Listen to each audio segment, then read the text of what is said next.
Lawrence ಬಿಷ್ಣೋಯಿಗೆ ಜೀವ ಬೆದರಿಕೆ. Lawrence ಬಿಷ್ಣೋಯಿಗೆ ತನ್ನ ಪರಮ ಸ್ನೇಹಿತನೇ ಜೀವ ಬೆದರಿಕೆ ಹಾಕಿದ್ಯಾಕೆ?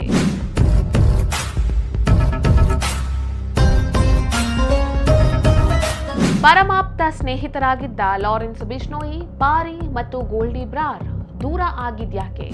ಬೆನ್ನಿಗೆ ಚೂರಿ ಹಾಕ್ದ ಅಂತ ಪರಮ ಸ್ನೇಹಿತನನ್ನೇ ಕೊಂದ ಲಾರೆನ್ಸ್ ಬಿಷ್ಣೋಯಿ ಗ್ಯಾಂಗ್.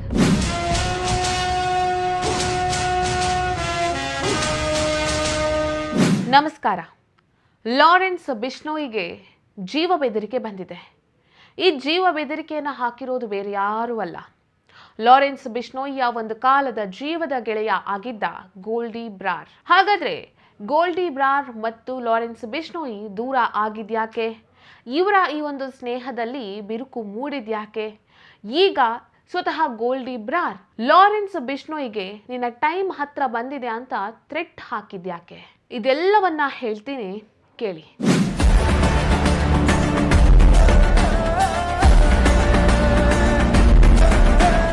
ಲಾರೆನ್ಸ್ ಬಿಷ್ಣೋಯಿಯ ಮತ್ತೊಬ್ಬ ಆಪ್ತ ಗೆಳೆಯ ಇಂದರ್ಪ್ರೀತ್ ಸಿಂಗ್ ಅಲಿಯಾಸ್ ಪಾರಿ. ಇವನು ಲಾರೆನ್ಸ್ ಬಿಷ್ಣೋಯಿಯ ಆಪ್ತ ಸ್ನೇಹಿತನೂ ಹೌದು, ಜೊತೆಗೆ ಬಿಷ್ಣೋಯಿ ಗ್ಯಾಂಗ್ನ ಒಬ್ಬ ಸಹಚರನೂ ಹೌದು. ಈ ಪಾರಿಯನ್ನ ಈಗ ದುಷ್ಕರ್ಮಿಗಳು ಗುಂಡಿಕ್ಕಿ ಕೊಂದಿದ್ದಾರೆ.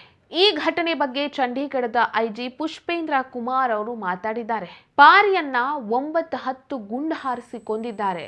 ಪಾರಿ ಜೊತೆಗಿದ್ದಂತಹ ಇಬ್ರು ಸಹಚರರನ್ನೂ ಕೂಡ ಇವರು ಕೊಂದಿದ್ದಾರೆ, ಅವರ ಮೇಲೂ ಅಟ್ಯಾಕ್ ಮಾಡಿದ್ದಾರೆ ಅಂತ ಪುಷ್ಪೇಂದ್ರ ಕುಮಾರ್ ಹೇಳಿದ್ದಾರೆ. ಅಂದಹಾಗೆ ಇಂದರ್ಪ್ರೀತ್ ಸಿಂಗ್ ಅಲಿಯಾಸ್ ಪಾರಿ ಮತ್ತು ಲಾರೆನ್ಸ್ ಬಿಷ್ಣೋಯಿಯ ಸ್ನೇಹ ಹೇಗಿತ್ತು ಅದನ್ನ ಮೊದಲು ನೋಡೋಣ. ಈ ಪಾರಿ, ಲಾರೆನ್ಸ್ ಬಿಷ್ಣೋಯಿ ಮತ್ತು ಗೋಲ್ಡಿ ಬ್ರಾರ್ ಈ ಮೂವರು ಒಟ್ಟಿಗೆ ಒಂದೇ ಕಾಲೇಜ್ನಲ್ಲಿ ಓದಿತ್ತು. ಕಾಲೇಜ್ ಸಮಯದಲ್ಲೇ ವಿದ್ಯಾರ್ಥಿ ಸಂಘಟನೆಯ ನಾಯಕರೂ ಆಗಿದ್ರು ಇವರು. ಕಾಲೇಜ್ ಸಮಯದಲ್ಲೇ ಸುಲಿಗೆ ಮಾಡೋದು, ಬೆದರಿಕೆ ಹಾಕೋದು, ಇಂಥ ಪ್ರಕರಣ ಇವರ ಮೇಲಿತ್ತು. ಪಾರಿ ಕೂಡ 14 ವರ್ಷದ ಹಿಂದೆನೆ ಲಾರೆನ್ಸ್ ಬಿಷ್ಣೋಯಿ ಜೊತೆಗೆ ಜೈಲಿನಲ್ಲಿದ್ದ. ಪಾರಿ ಸುಲಿಗೆ, ಕೊಲೆ, ಹಲ್ಲೆ ಮುಂತಾದ ಪ್ರಕರಣಗಳಲ್ಲಿ ಭಾಗಿಯಾಗಿದ್ದ. ಆ ಕಾರಣಕ್ಕಾಗಿ ಆತ ಜೈಲ್ ಪಾಲಾಗಿದ್ದ. ಜೈಲಿನಲ್ಲಿರ್ಬೇಕಾದ್ರೇನೆ ಲಾರೆನ್ಸ್ ಬಿಷ್ಣೋಯಿ ಮತ್ತು ಪಾರಿ ಇಬ್ರು ಸೇರ್ಕೊಂಡು ಹರ್ಪ್ರೀತ್ ಸಿಂಗ್ ಅನ್ನುವಂತಹ ವ್ಯಕ್ತಿಯ ಮನೆಗೆ ನುಗ್ಗಿ ಅವನ ಮೇಲೆ ಹಲ್ಲೆ ಮಾಡಿದ್ರು. ಈ ರೀತಿ ಚಟುವಟಿಕೆಗಳಲ್ಲಿ ತೊಡಗಿಕೊಂಡಿದ್ದಂತಹ ಲಾರೆನ್ಸ್ ಬಿಷ್ಣೋಯಿ, ಪಾರಿ ಮತ್ತು ಗೋಲ್ಡಿ ಬ್ರಾರ್ ಈ ಮೂವರ ಸ್ನೇಹ ಬಹಳ ಗಟ್ಟಿಯಾಗಿತ್ತು, ಗಾಢವಾಗಿತ್ತು. ಈ ಮೂವರನ್ನ ಯಾರು ಬೇರ್ಪಡಿಸೋದಕ್ಕೆ ಸಾಧ್ಯನೇ ಇರಲಿಲ್ಲ. 2022ರಲ್ಲಿ ಈ ಪಾರಿಯನ್ನ ಸುಲಿಗೆ ಕೇಸ್ನಲ್ಲಿ ಪೊಲೀಸರು ಅರೆಸ್ಟ್ ಮಾಡ್ಕೊಂಡು ಹೋದ್ರು. ಅದಾದ ಕೆಲವು ತಿಂಗಳಲ್ಲೇ ಆತ ಜಾಮೀನ್ ಮೇಲೆ ಹೊರಗಡೆನೂ ಬಂದಿದ್ದ. ಒಂದು ಕಾಲದಲ್ಲಿ ಒಬ್ಬರನ್ನೊಬ್ಬರು ಬಿಟ್ಟಿರಲಾರದಂತಹ ಈ ಮೂವರ ಸ್ನೇಹಿತರು ಒಂದು ಸಣ್ಣ ಕಾರಣಕ್ಕಾಗಿ ದೂರ ಆದ್ರು. ಗೋಲ್ಡಿ ಬ್ರಾರ್ ಲಾರೆನ್ಸ್ ಬಿಷ್ಣೋಯಿಯ ಗುಂಪನ್ನ ತೊರೆದು ಹೋದ. ಲಾರೆನ್ಸ್ ಬಿಷ್ಣೋಯಿಯ ತಮ್ಮ ಅನ್ಮೋಲ್ ಬಿಷ್ಣೋಯಿ ಅಮೆರಿಕದಲ್ಲಿದ್ದ. ಒಂದು ಕೇಸ್ ಮೇಲೆ ಆತನನ್ನ ಪೊಲೀಸರು ಅರೆಸ್ಟ್ ಮಾಡಿದ್ರು. ಆ ಸಂದರ್ಭದಲ್ಲಿ ಲಾರೆನ್ಸ್ ಬಿಷ್ಣೋಯಿಯು ಜೈಲಲ್ಲಿದ್ದ. ಈಗಲೂ ಲಾರೆನ್ಸ್ ಬಿಷ್ಣೋಯಿ ಜೈಲಿನಲ್ಲೇ ಇದ್ದಾನೆ. ತನ್ನ ತಮ್ಮ ಜೈಲಿನಲ್ಲಿದ್ದಾಗ ಗೋಲ್ಡಿ ಬ್ರಾರ್ ಯಾವುದೇ ರೀತಿ ಕಾನೂನು ಬೆಂಬಲವನ್ನ ತನ್ನ ತಮ್ಮನಿಗೆ ನೀಡಲಿಲ್ಲ ಅನ್ನುವ ಕಾರಣಕ್ಕಾಗಿ ಲಾರೆನ್ಸ್ ಬಿಷ್ಣೋಯಿ ಅಸಮಾಧಾನಗೊಂಡಿದ್ದ. ಆಗ್ಲೇ ಇವರಿಬ್ಬರ ಸಂಬಂಧ, ಇವರಿಬ್ಬರ ಸ್ನೇಹ ಹಳಸೋದಕ್ಕೆ ಪ್ರಾರಂಭ ಆಗಿತ್ತು. ಇದಾದ್ಮೇಲೆ ದುಬೈನಲ್ಲಿ ಲಾರೆನ್ಸ್ ಬಿಷ್ಣೋಯಿಯ ಮಿತ್ರನಾಗಿದ್ದಂತಹ ಸಿಪ್ಪಾ ಅನ್ನುವಂತಹ ವ್ಯಕ್ತಿಯನ್ನ ಗೋಲ್ಡಿ ಬ್ರಾರ್ನ ಸಹಚರ ಆಗಿದ್ದ ರೋಹಿತ್ ಗೋದಾರ ಎಂಬಾತ ಹತ್ಯೆ ಮಾಡಿದ್ದ. ಇದರಿಂದಾಗಿ ಲಾರೆನ್ಸ್ ಬಿಷ್ಣೋಯಿ ಮತ್ತಷ್ಟು ಕೋಪಗೊಂಡಿದ್ದ.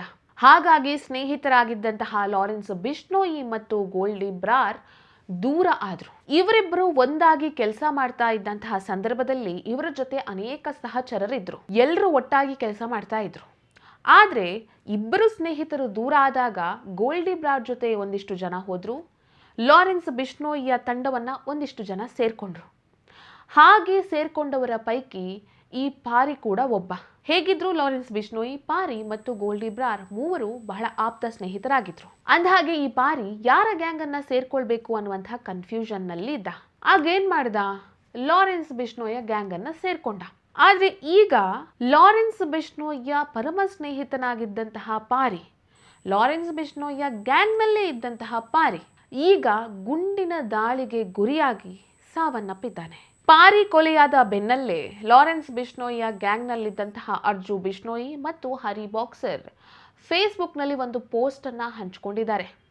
ಅದರಲ್ಲಿ ಇವ್ರು ಏನ್ ಬರ್ಕೊಂಡಿದ್ದಾರೆ ಅಂದ್ರೆ, ಪಾರಿಯನ್ನ ನಾವೇ ಕೊಂದಿದ್ದು, ಅವ್ನು ನಮ್ಮ ಜೊತೆಗೆ ಇದ್ದು ನಮ್ಮ ಬೆನ್ನಿಗೆ ಚೂರಿ ಹಾಕ್ದ, ನಮ್ಮ ಜೊತೆಗೆ ಇದ್ಕೊಂಡು ಆ ಗೋಲ್ಡಿ ಬ್ರಾರ್ಗೆ ಕೆಲಸ ಮಾಡ್ತಾ ಇದ್ದ ಈ ಪಾರಿ, ನಮ್ಮ ಜೊತೆಗೆ ಇದ್ಕೊಂಡು ನಮ್ಮ ಗ್ಯಾಂಗ್ನವರನ್ನೇ ಕೊಲ್ಲುವಂತಹ ಸಂಚನ್ನ ಮಾಡ್ತಾ ಇದ್ದ, ಹಾಗಾಗಿ ಆತನನ್ನ ನಾವೇ ಕೊಂದಿದ್ದು ಅಂತ ಲಾರೆನ್ಸ್ ಬಿಷ್ಣೋಯ್ ಗ್ಯಾಂಗ್ನವರೇ ಸೋಷಿಯಲ್ ಮೀಡಿಯಾದಲ್ಲಿ ಒಂದು ಪೋಸ್ಟ್ ಅನ್ನ ಹಂಚಿಕೊಂಡಿದ್ದಾರೆ. ಈ ಕಡೆಯಿಂದ ಬಿಷ್ಣೋಯ್ ಗ್ಯಾಂಗ್ನವರು ಪೋಸ್ಟ್ ಅನ್ನ ಹಂಚಿಕೊಂಡಿದ್ರೆ, ಅತ್ತ ಕಡೆಯಿಂದ ಗೋಲ್ಡಿ ಬ್ರಾರ್ ಒಂದು ವಾಯ್ಸ್ ನೋಟ್ ಅನ್ನ ಕಳಿಸಿದ್ದಾನೆ. ಅದರಲ್ಲಿ ಪಾರಿಗೆ ಇಂತಹ ಸಾವು ಬರಬಾರ್ದಾಗಿತ್ತು, ಅವನ ಕುಟುಂಬಕ್ಕೆ ದುಃಖವನ್ನ ಭರಿಸುವಂತಹ ಶಕ್ತಿಯನ್ನ ದೇವ್ರು ಕೊಡ್ಲಿ, ಪಾರಿ ಸಾಯುವಂತಹ ತಪ್ಪೇನು ಮಾಡಲಿಲ್ಲ, ಪಾರಿ ಲಾರೆನ್ಸ್ ಬಿಷ್ಣೋಯ್ಗೆ ಯಾವುದೇ ರೀತಿ ಮೋಸ ಮಾಡಲಿಲ್ಲ, ಅವನು ನನ್ನ ಗ್ಯಾಂಗ್ನಲ್ಲೂ ಇರಲಿಲ್ಲ, ನನ್ಗೆ ಯಾವುದೇ ರೀತಿ ಹೆಲ್ಪನ್ನ ಪಾರಿ ಮಾಡಲಿಲ್ಲ, ಆದರೆ ಲಾರೆನ್ಸ್ ಬಿಷ್ಣೋಯ್ ತನ್ನ ಪರಮ ಸ್ನೇಹಿತನನ್ನೇ ಈಗ ಸಾಯಿಸಿದ್ದಾನೆ. ಲಾರೆನ್ಸ್ ಬಿಷ್ಣೋಯ್ಯನ್ನ ಸ್ನೇಹಿತ ಅಂತ ಪರಿಗಣಿಸಿ ಪಾರಿ ಬಹಳ ದೊಡ್ಡ ತಪ್ಪು ಮಾಡಿದ್ದಾನೆ. ಲಾರೆನ್ಸ್ ಬಿಷ್ಣೋಯ್ಯ ಕೌಂಟ್ ಡೌನ್ ಈಗ ಪ್ರಾರಂಭ ಆಗಿದೆ ಅಂತ ಗೋಲ್ಡಿ ಬ್ರಾರ್ ಒಂದು ವಾಯ್ಸ್ ನೋಟ್ ಅನ್ನ ಕಳಿಸಿದ್ದಾನೆ. ಈ ಗೋಲ್ಡಿ ಬ್ರಾರ್ ಲಾರೆನ್ಸ್ ಬಿಷ್ಣೋಯ್ಯ ಬಲಗೈ ಬಂಟನಂತಿದ್ದ. ಬಾಬಾ ಸಿದ್ದಿಕಿ, ಸಿದ್ದು ಮೂಸೇವಾಲಾ ಅವರ ಹತ್ಯೆಯಲ್ಲಿ ಲಾರೆನ್ಸ್ ಬಿಷ್ಣೋಯ್ ಜೊತೆ ಕೈ ಜೋಡಿಸಿದ್ದ. ಅಷ್ಟೇ ಅಲ್ಲ, ಸಲ್ಮಾನ್ ಖಾನ್ ಮನೆ ಮೇಲೆ ಗುಂಡಿನ ದಾಳಿ ನಡೆಸೋದಕ್ಕೂ ಲಾರೆನ್ಸ್ ಬಿಷ್ಣೋಯ್ ಜೊತೆ ಗೋಲ್ಡಿ ಬ್ರಾರ್ ಸೇರ್ಕೊಂಡಿದ್ದ. ಆದ್ರೆ ಈಗ ಪರಮ ಸ್ನೇಹಿತನೇ ಲಾರೆನ್ಸ್ ಬಿಷ್ಣೋಯ್ಗೆ ಕೌಂಟ್ ಡೌನ್ ಪ್ರಾರಂಭ ಆಗಿದೆ ಅಂತ ಬೆದರಿಕೆಯನ್ನ ಹಾಕಿದ್ದಾನೆ. ಸೊ ಈ ಪಾಪಿಗಳ ಲೋಕ ಅನ್ನೋದು ಹೇಗಿರುತ್ತೆ? ಒಂದು ಸಲ ನಂಬಿದ್ರೆ ಇವರು ಸಂಪೂರ್ಣವಾಗಿ ನಂಬಿಡ್ತಾರೆ. ಅಪನಂಬಿಕೆ ಅನ್ನೋದು ಬಂದ್ರೆ ನಮ್ಮವರು ತಮ್ಮವರು ಅಂತಾನು ನೋಡದೆ ಕೊಂದೇ ಬಿಡ್ತಾರೆ ಅನ್ನೋದಕ್ಕೆ ಲಾರೆನ್ಸ್ ಬಿಷ್ಣೋಯ್ಯ ಈ ಘಟನೆ ಸಾಕ್ಷಿ. ಈ ವಿಡಿಯೋ ನಿಮ್ಗೆ ಇಷ್ಟ ಆಗಿದ್ದಲ್ಲಿ ಲೈಕ್ ಮಾಡಿ, ಶೇರ್ ಮಾಡಿ, ಕಮೆಂಟ್ ಮಾಡಿ. ನೀವಿನ್ನು ನಮ್ಮ ಹೊಸದಿಗಂತ ಡಿಜಿಟಲ್ ಚಾನೆಲ್ ಅನ್ನ ಸಬ್ಸ್ಕ್ರೈಬ್ ಮಾಡಲಿಲ್ಲ ಅಂದ್ರೆ ದಯವಿಟ್ಟು ಸಬ್ಸ್ಕ್ರೈಬ್ ಮಾಡಿ. ಹೆಚ್ಚಿನ ಮಾಹಿತಿಗಾಗಿ ಪಕ್ಕದಲ್ಲೇ ಇರುವಂತಹ ಬೆಲ್ ಐಕಾನ್ ಅನ್ನ ಪ್ರೆಸ್ ಮಾಡಿ.